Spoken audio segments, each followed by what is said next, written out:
국민의힘 윤리위원회에서 중징계를 받은 이준석 대표가 징계 처분을 보류하고 대표직에서 물러나지 않겠다면서 강력하게 반발했습니다. 국민의힘 내부는 한동안 극심한 혼란에 빠질 것으로 보입니다. 국회 취재기자 연결해서 자세한 내용 알아보도록 하겠습니다. 박철웅 기자 전해주세요. 네, 이준석 대표는 당원권 정지 6개월 처분에 승복할 수 없다면서 모든 수단을 동원해서 맞서겠다는 입장 밝혔습니다. 이 대표는 먼저 그간 관행에 비춰봤을 때 수사 절차가 시작되지도 않았는데 윤리위가 중징계를 내린 건 이례적이라면서 형평성 문제를 제기했습니다. 또 당대표에서 물러날 뜻이 없다는 걸 분명히 했습니다. 윤리위 규정상 징계 처분권은 당대표, 그러니까 자신에게 있다면서 징계 처분을 보류하겠다고 밝혔습니다. 윤리위에 재심을 청구하고 법원에 징계 효력 정지, 가처분 신청도 하겠다고 했습니다. 이 SNS엔 국민의힘 의사결정에 참여해달라면서 온라인 당원 가입을 독려하는 메시지 올렸는데요. 우군인 2030 남성을 상대로 여론전을 본격화한 걸로 보입니다. 네, 이준석 대표는 자신이 아직 대표이기 때문에 징계를 취소할 수 있다 이런 입장인데 국민의힘은 바로 당대표 직무대행 체제로 전환을 했죠.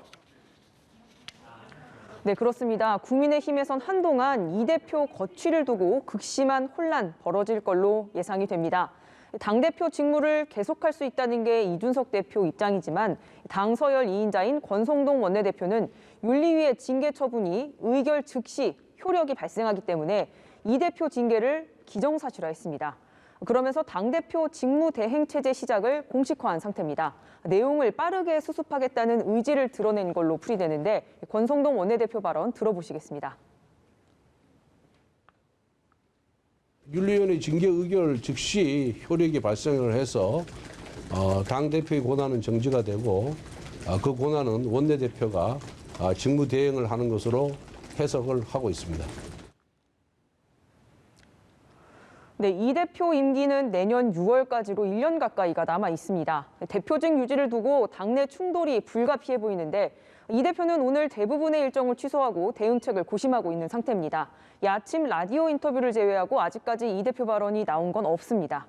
이 대표와 대립하던 당내 친윤 그룹은 표정 관리를 하면서 상황을 지켜보는 분위기입니다.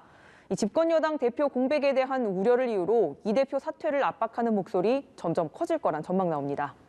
이 잠재적 당권 주자들 주변에서는 비대위 체제 전환이나 새 당대표를 선출하는 조기 전당대회 개최 시나리오가 벌써부터 거론됩니다.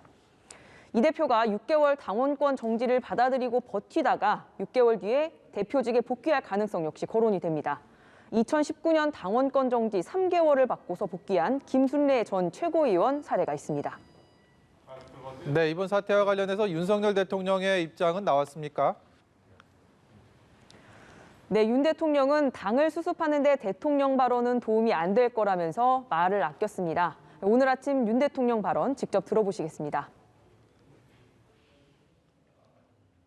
저도 국민의힘의 당원의 한 사람으로서 참 안타깝습니다. 그러나 대통령으로서 늘 제가 말씀을 드렸지만 당무에 대해서 어떤 언급을 하는 것이 적절하지 않고